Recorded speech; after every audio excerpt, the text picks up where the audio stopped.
أو كيف السبيل أنت بالتحدي تصنع المستحيل. Assalamu alaikum wa rahmatullahi wa barakatuh. Welcome back to the Iftar Drive. Of course, we now zone our attention or hone our attention into India. Now, India's Muslim population is estimated to be at about 200 million, making Muslims a small minority in the second most populous nation in the world. Of the 1.3 billion people who live in India today, just over 1 billion are Hindu, and that's about 80%. Now, recently we've seen incidents where communal riots are taking place. They precede armed processions into largely Muslim neighborhoods where those who take part go and demonstrate outside the masjid. Some of them are holding swords, some of them holding pistols. And when they're outside the masjid, they are vowing religious humiliation of Muslims and even outright violence against Muslims. Now, the police that are in those areas fail to control the violent mobs and often target the victims, arresting Muslims and destroying their property as punishment for taking part or even just being victims. Now, the Jamiat al-Ulama Hind has since gone to India's Supreme Court to declare the bulldozing of Muslim-owned property and business as unlawful. However, in states run by the nationalist BJP party, bulldozer politics is the order of the day. Let's take a look at an incident in Delhi.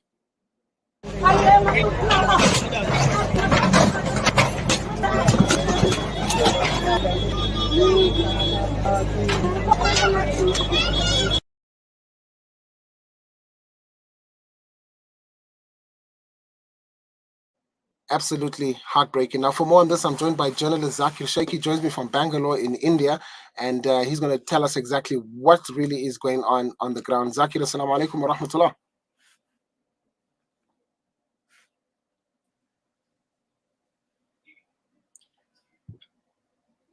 Ji, Zakir, I can hear me? Yes, I can hear you. Assalamu alaikum. Walaikum assalam, rahmatullah, brother. Thank you so much for having me, for inviting me. First of all, Ramadan Mubarak. I'm not sure if I've been here in Ramadan. Ramadan Mubarak to you and all the viewers of Salam Media.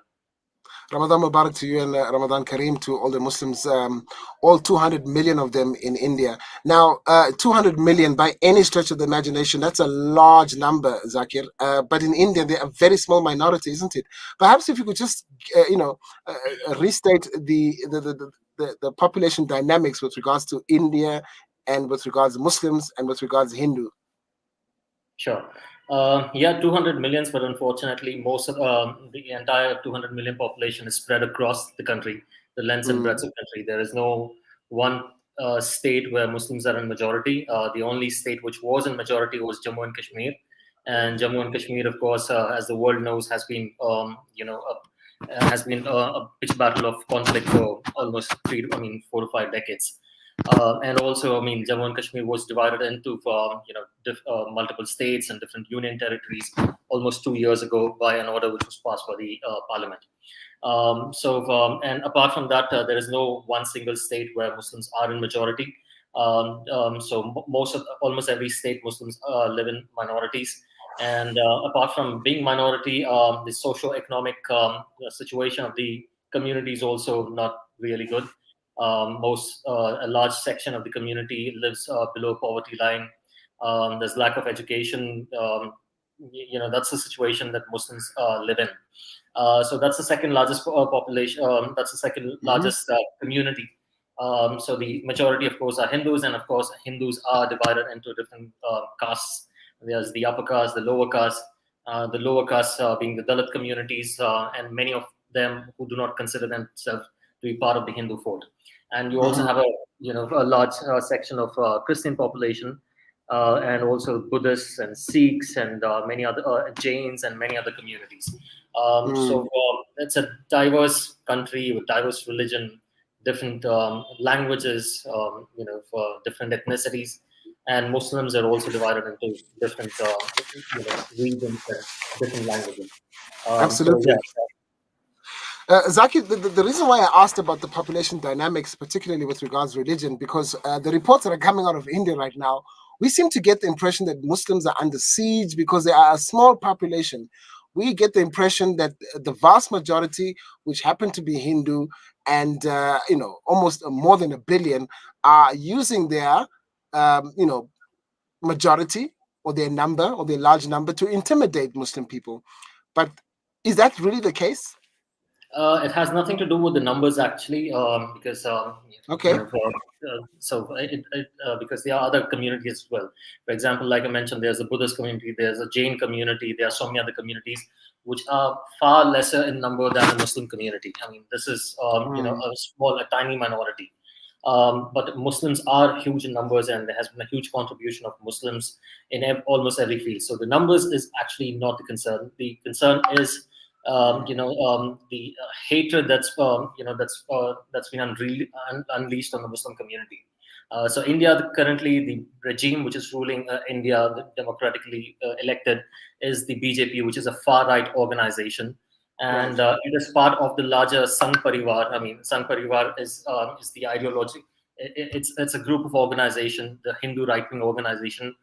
It's an umbrella organization, and the political wing of the Sangh Parivar is the BJP. And the Sangh Okay. Parivar was started much before independence. The RSS came into existence almost 70 years ago. I'm sorry, 80 years ago. And its stated objective is to convert India into a Hindu majority country, where the minorities like the Muslim community or the Christians would have little or no rights. And they want to strip Muslims away from their voting rights, and they want Muslims to live as as subjects to the Hindu population. So that's the stated objective of the Hindutva ideology or the majority Hindu ideology. And ever since this particular government has come into power, it is on its way to implement these very policies. And whatever you're seeing for the past few years, and now in the past few weeks, where Muslims, violence has been unleashed on Muslims in different states. The demolitions and the lynchings and all these things. It's part of that very ideology. It's part of the very objective to turn India into a Hindu majority country. So that's exactly what's going on. The violence that you're seeing now started 2 weeks ago during the a Hindu festival of Ram Navami. The Hindu groups, the far right Hindu groups, took a procession in Muslim majority areas, in Muslim neighborhoods, and many Mm-hmm. times without the permission of the police, sometimes with the permission of the police. And they went, raising provocative slogans against the Muslim community, sometimes targeting the Muslim women, sometimes targeting, calling names, abusing the Muslim community, sometimes dancing in front of the masajid. That's Mm-hmm. what they did. And when the Zakir, sorry to interrupt you there. I'm trying to understand. It's a religious festival for the Hindu people for the birth of their god Ram. But correct. why would they go and target a Muslim community? Why would they go and start chanting at the masjid and promising the Muslims religious humiliation? And what is it about that particular festival, I'm asking, that makes them riled up against Muslims? See, there's anything in the festival per se which would cause them to do this. Okay. Anybody who's observing what's happening in India for the past few years would understand that the series of events that's been unfolding. It started off when the BJP came into power. It started off by lynching Muslims in the name of cow, because a large section of the Hindu community considers cow to be sacred, and so the BJP used this particular issue as a rallying point against the Muslim community. So many Muslims were lynched in broad daylight. And then, of course, BJP has been known to orchestrate riots, communal violence against Muslims. That's how the current prime minister as well. He is known for what happened in 2002 in Gujarat, where close to 2,000 Muslims were killed in an orchestrated riot and an orchestrated genocide. So anybody who knows the little history of the BJP in India knows what's going on. So what you saw here, it's part of that very process. It's part of that very process to instigate violence against Muslims, to target Muslim community, to provoke them. And then when there is even a small bit of retaliation from the community, then they unleash the power of the judiciary. They unleash the power of Mhm. the Mhm. police to in turn Yes. arrest Muslims themselves. Zaki, let's talk about that. So the incident that took place, in Delhi, we understand that the group came, they were instigating and sort of taunting the Muslims and started to throw stones. And when the Muslims retaliated, because obviously you are being attacked, you have to defend yourself.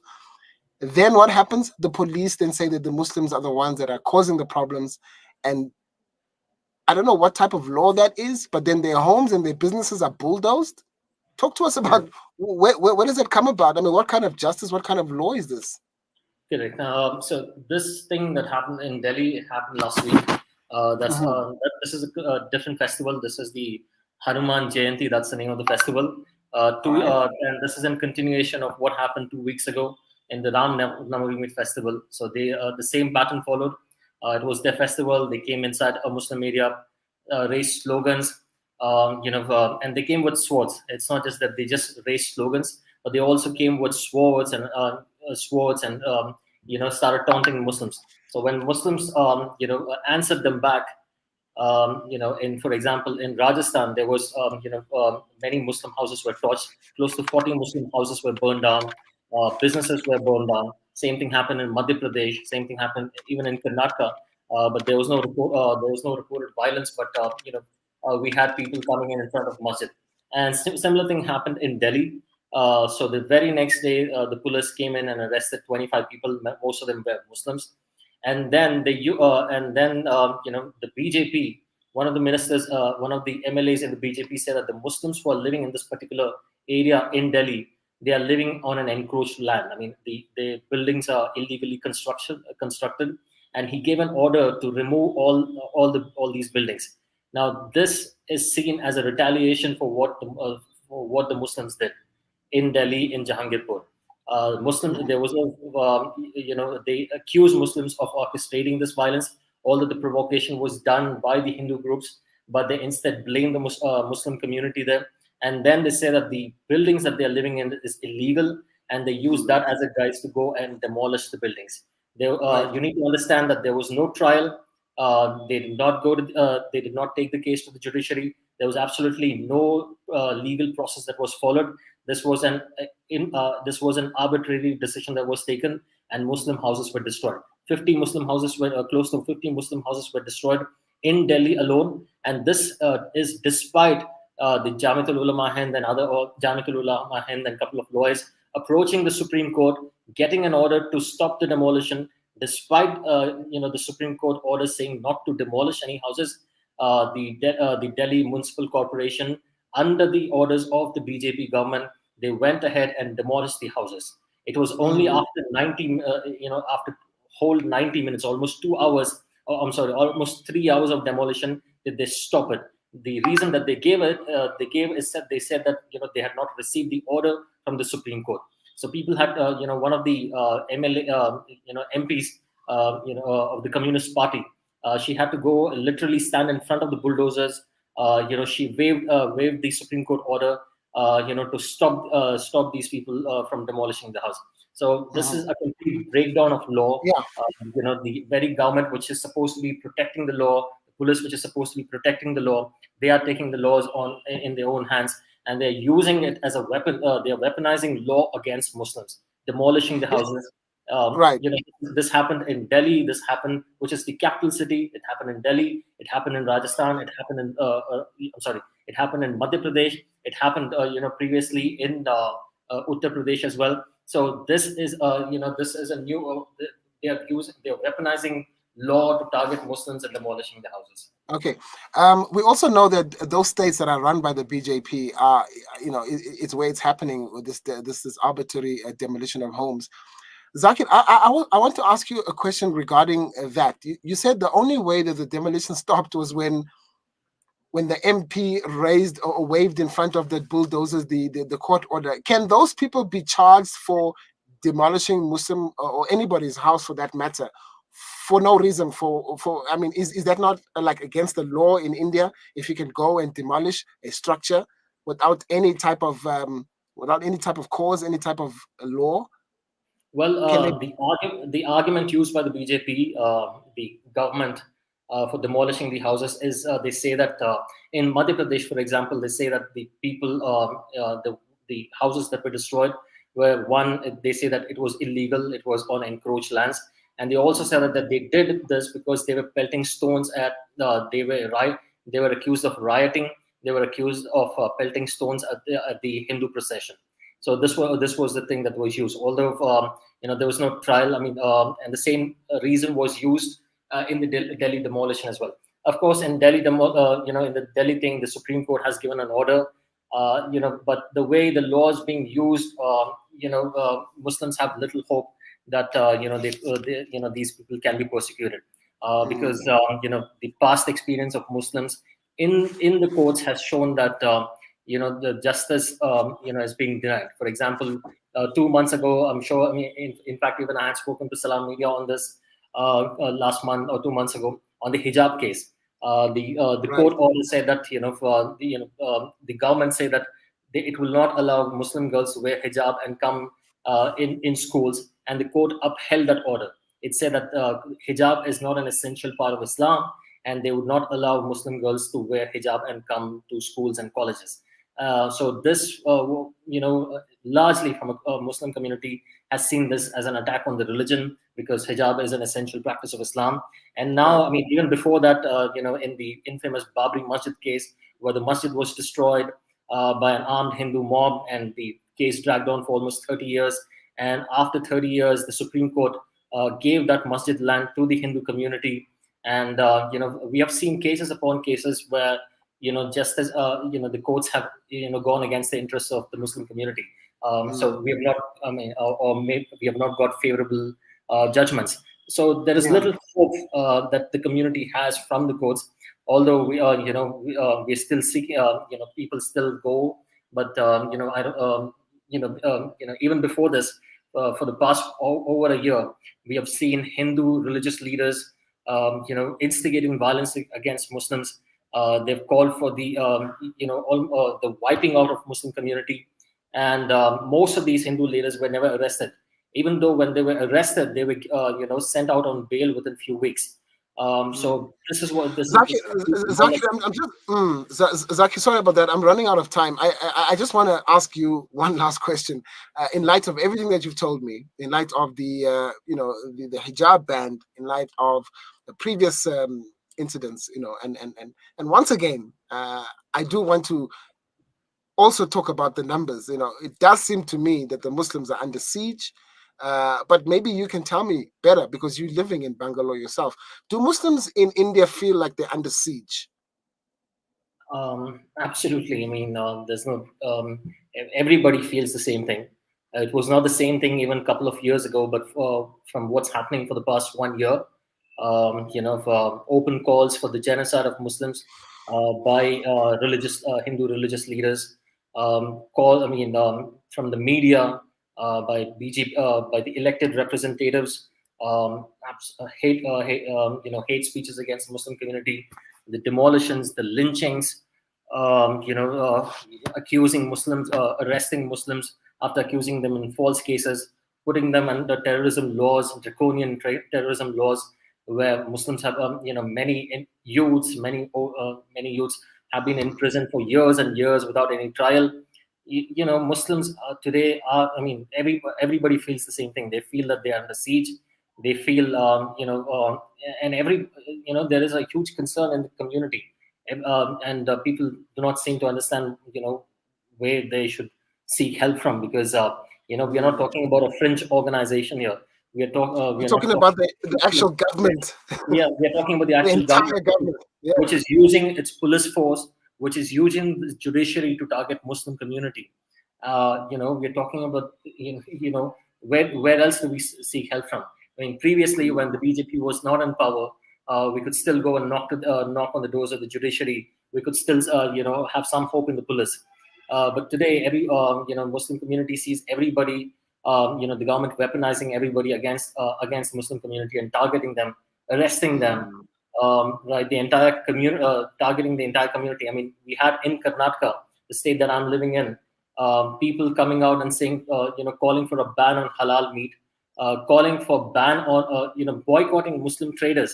They said that Hindus should not buy anything from the Muslim community. There was a total call for boycott. Of course, it didn't work out, but the calls have started, and this is being replicated in multiple places across India. They have been elected representatives calling for, playing Hindu hymns in front of masajid if Muslims do not stop giving azan in loudspeaker. This is what's happening. And every day, there's not a single day, no exaggeration, there's not a single day where Muslims have been living in peace in India today. This has been Subhanallah. happening. There is not a Subhanallah. single day. We, for example, I run a news organization. So when even journalists, as journalists also, we feel threatened. I had my reporter who went to Rajasthan where violence took place against the Muslim community. She was heckled by the police. A female reporter along with another person, they were heckled and manhandled and abused by the police. She went to Rajasthan to cover the the riots there, and they did not allow her to report. She had to sneak in the night and whatever time she could to get the reports. And these reports, if you go look at it, these are so disheartening. You start crying. People with absolutely nothing. They've destroyed their houses. They've destroyed their buildings, places that they used to work in. There are tens of people who used to work there, and and even one Muslim guy was killed. And the family went knocking on the doors of the police, asking for the body. And it was only a week later that they even could get the body of this Muslim guy. And the family said that he was not even involved. He had just gone to get iftar. He had just gone out of the house to get iftar when when he went missing for a week. This is the kind of situation that Muslims in India are living today. I just hope, I want our Muslim brothers from across the world to make dua for us. Whatever you can do. Duas is one thing that we are counting for. Absolutely. Yeah, Absolutely. Absolutely. Zakir, thank you so much for your time. Unfortunately, we've actually overrun our time, but I felt like, this is important that you need to finish what you're saying, because I think at the end there, what you just said, it really just encompasses what it is that we're talking about. May Allah Ta'ala make it easy for you. We'll definitely keep tabs. We'll keep tabs and we'll find out from you, keep our viewers and our listeners updated. Jazakallah khair, and keep up the good work and keep up the good work and the bravery, inshallah. Thank you so much. Thank you for inviting me. Like I said, Absolutely. please make dua for the entire community. Inshallah. Absolutely, absolutely. Zakeer Shaik Hussain, he's a journalist, based in Bangalore, in India, and of course, a very impassioned discussion that we had with him, and he's really literally saying that, look, Muslims are against the war. Muslims are pretty much being targeted in that country, and it's frightening. Just the thought, it's just frightening that this is happening in this day and age in 2022. And I think the one point that we must be very, very cognizant of the fact is that he talks about the police, the very people that are supposed to be serving and protecting them, and the government itself that is supposed to be there for the vast majority of the people, have turned against a very small minority of people in India. That is just frightening. Bringing our time to 20 minutes to 5 p.m. Central African time. We continue with the program. Stay tuned.